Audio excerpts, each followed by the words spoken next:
Hello everyone, it is me, Danielle J. Mitchell, your up-and-coming queen of real estate, and I'm here for another episode of Tuesday Tip at 2.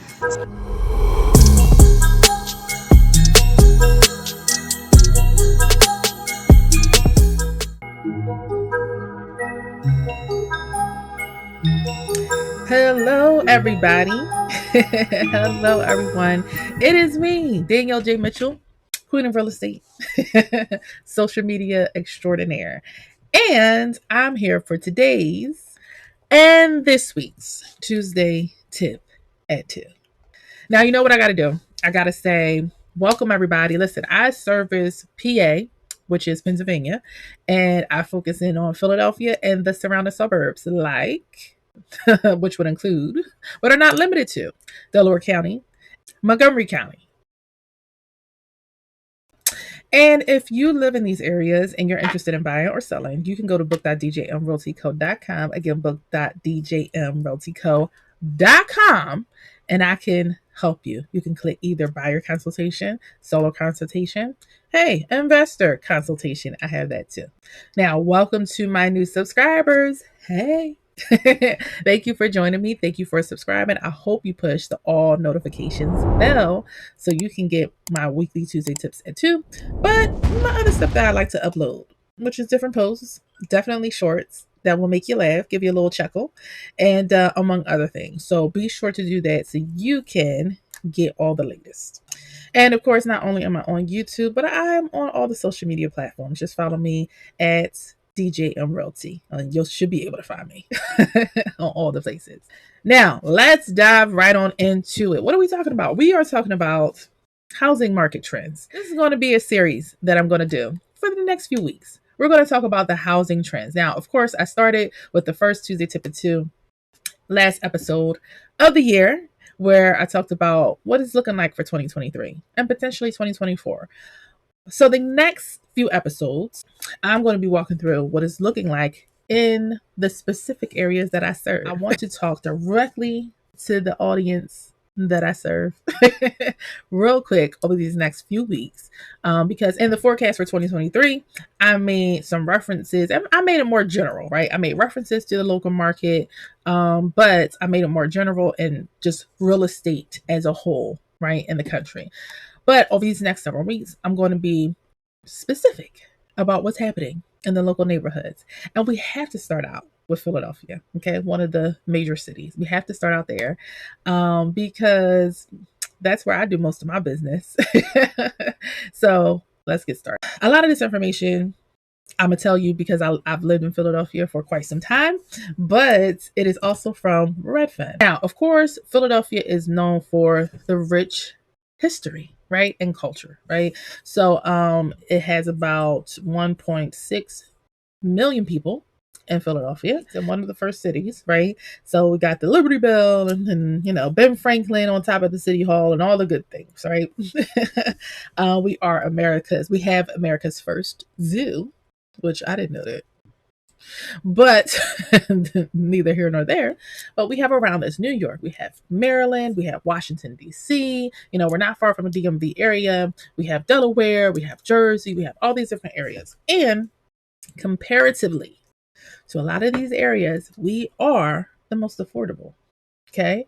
In Jersey, a lot of times the taxes are very high. Of course, New York, we know that's expensive, right? And Delaware, you might be able to, get a home. A lot of people are migrating to Delaware and stuff like that. But depending on the kind of lifestyle you want to live, it may not be good for you because a lot of times to get the kind of house you want, you have to move further south in Delaware, which takes you away from, that city style that you might want, right? But don't get it twisted. I've been to Delaware all the time and, it's fun out there too. But it's all about preference and the kind of lifestyle that you want to live, right? And if Maryland, DC, all these different places, right? So because of being able to remotely work from home, do less traveling to work, or even if you are traveling to work, you have Amtrak, you have Acela, you have, red eyes that will take you in to where you need to be. And it's making where you want to live a broader option. You have more options for where you want to live. Okay. Side note, I had a client who bought a house in Philadelphia. He bought something in Northeast Philly and lived in New York. Lived in New York. The house that he bought was not far from 95, which is, of course, is what's going to take you straight to New York from here. And they don't mind driving the 2 hours, 3 hours to get to and from where they need to be. But they came to Philadelphia because of affordability, right? They can get way more house for way less money in comparison. So you're fine being around these major cities, these, again, New York, DC, a lot of jobs, a lot of opportunities. They are high paying areas, certain places in Maryland as well, high paying areas. You can get more house, more bang for your dollar if you come to Philadelphia. So that is definitely what is causing a lot of people to come out here to Philly. But let's talk about what's actually happening out here. Philadelphia, you can stand to spend on a sale price about $250. Okay. And as of lately, houses are staying on the market for 48 days. What the trend is showing is that the houses are staying on the market longer and that sale prices are dipping a bit. But Philadelphia is ginormous. It's a very big area. There are a lot of different areas within the area. Okay. And I'm gonna show you a map. All right. If you check out this map of Philadelphia, you can see here this good old red line, right?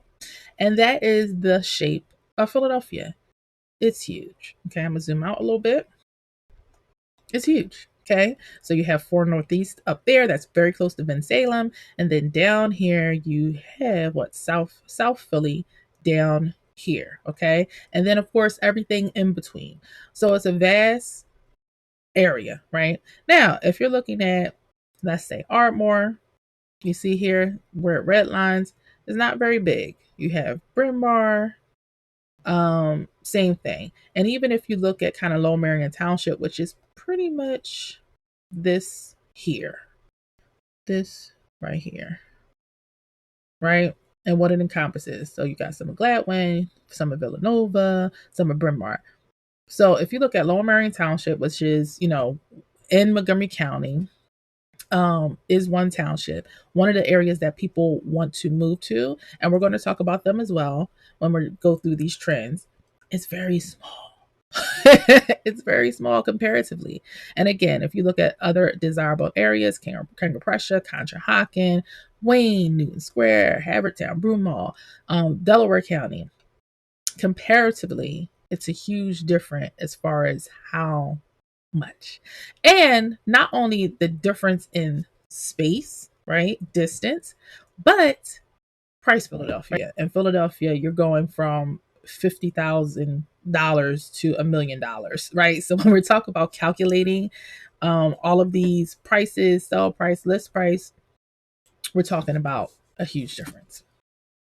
So when you're talking about the area, like Graduate Hospital, median sale price is $555,000. Walkability is 95, of course, because it's downtown. South Philly, a huge difference. Now, Graduate Hospital, South Philly, not far from each other at all, right? But you see that the median sale price is $289. That's a huge difference, right? And you can go so on and so forth, comparing the $1 million houses, condos, all those different things, but so on and so forth. So you can see why, hey, a median sale price at $250, where you can see that single families and condos are going to be at about $300,000 to $360,000, and then of just townhomes, row homes, if you will, is going to be at around $235. So it makes a great difference in the area. Now let's look at the data. Again, medium sale price $250. Okay. Median days on the market 58 or 48, sorry. 48 days on the market. Number of homes sold 1100, which is actually down.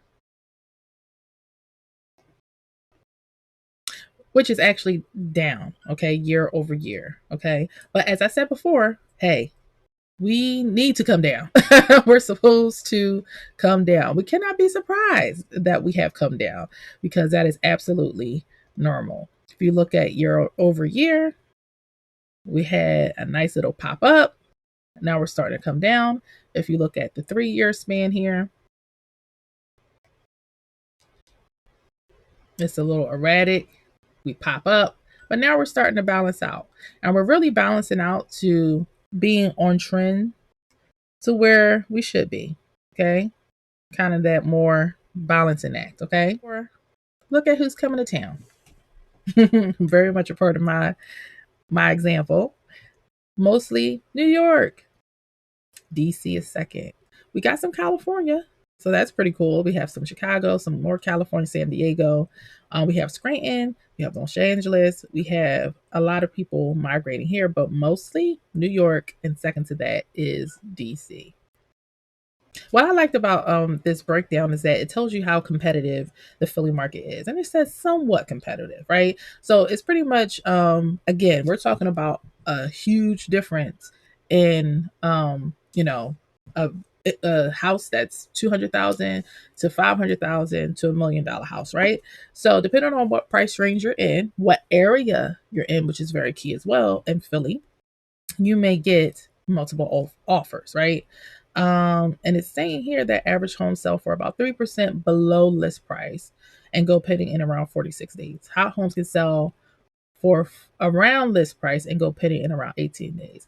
And this is why I often say, hey, you can't focus on what everything around you is doing, what the market is doing. You have to focus on, as a seller, as an investor, do you have a decent property and are you pricing it right?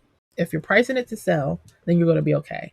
I think that the other part as well is that block, location, location, location, location. That's what they say in real estate is everything, right? And the other thing there is that because there is such a financial difference, economics difference in Philadelphia, that you may have certain homes, certain areas that do really well, and some maybe not as much. And again, in Philadelphia, you could turn a corner and be on an amazing block, and then the next corner or two is like, mm-mm. So when you're talking about first-time home buyers, especially from that standpoint, you have to think, hey, what does a first-time home buyer want? The other part here is that with the interest rates, when they had went so far up, is that pricing out people from the kind of homes that they were preferring, right? So if they had preferred, hey, I want this area and they're able to afford that price point. But now if it had taken too long because they got beat out from multiple offers, they had to take a beat and they likely were priced out of that neighborhood and the type of home that they wanted. So I think the interest rates affect areas like this a lot more because $50,000 in Philadelphia makes a huge difference. In terms of quality of home and type of neighborhood that you're going to be in. In Philadelphia, that's very popular and that apparently is on trend that people want when they are moving into different places in Philly. It's 3 bathrooms, which is understandable. And that trend is very popular for the sake of a lot of 3 stories are being built, 3-story single homes in different areas. And so a lot of them have 2.5 and 3 bathrooms. Wet bar, that's a part of that that 3-story type housing. A lot of times, you go up a flight of stairs and you see a wet bar right before you go to the rooftop. So rooftops are definitely popular. Rec rooms are popular, especially again those 3 stories. Detached garages. So a lot of new construction going around Fairmount section of the city, Brewery Town. Just a lot of different areas that are building these 3 stories. So I see a lot of them in those areas, and they're definitely getting bought up and definitely for around this price. Okay. Otherwise, they're single family homes a lot of times in Chestnut Hill or East Mount Airy, different areas like that. All right, so those are some of the trends that are happening in Philly, some of the reasons why people are moving here, some of the things that are going on. So if you're interested in buying in Philadelphia, whether you're interested in selling home, buying, whether you're trying to buy again, whether you're a first-time home buyer, whether you're an investor, it is still a great place, an area to invest in because, again, like I said earlier, the price points are there. The price points are there. It's still desirable. Plenty of people, stay in the city after leaving college and all those things. And people, again, who are in New York, who are in DC, as we saw from the stats, are coming here because the houses are still way more affordable. The taxes are still way better than other surrounding areas in major cities. So even though things have taken a dip in Philadelphia, again, I think it's mostly due to the economics piece as far as interest rates and affecting people's affordability, who don't have a lot of cash, who don't have, as much income to be able, when they're priced out of a neighborhood or the type of house that they're looking for, that's it, right? So I'm sure those people who were priced out at some point due to interest rates, they're definitely going to be coming back in the springtime, hoping to get their dream home. Especially grants are still here. The Philly home grant is still here. The PHFA home grant, all those different things are still here to help people get into a house. Okay. Listen, if you need anything, you know what to do. I need you to go to book.djmrealty.co. No, what I say? Go to book.djmrealtyco.com. Again, book.djmrealtyco.com and schedule your consultation. All right. Remember, there's no place like home, no place like home buying. And I look forward to talking with you. If you have any more questions, listen, be sure to comment. I need you to like, I need you to subscribe. I need you to do all of those things. But if this is helping you, talk about it. Okay? Bye.